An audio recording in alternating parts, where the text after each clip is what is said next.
So, people nowadays, they are rejoicing because they have power to, kanang sa mga healing power, healing mga faith healers.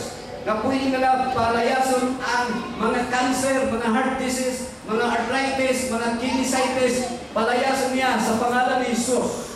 Palayason ng demonyo, layas, demonyo. According to Jesus Christ, rejoice na. Ayaw ka mo kalipay nga kaya nyo palayason ang mga demonyo.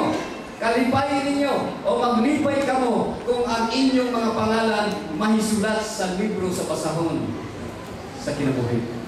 Okay?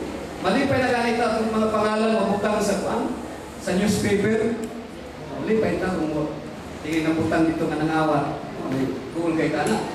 Sa mga board, sa mga nag-exam, no, nag-take ang mga examinations, mga board exams.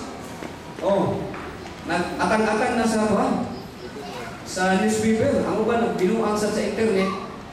Usahay ma-advance nga nabutang yung pangalan dito pero kuan na di ay mga false kuan. So, the most important na atong pangalan masulat sa pasahon sa kinabuhi.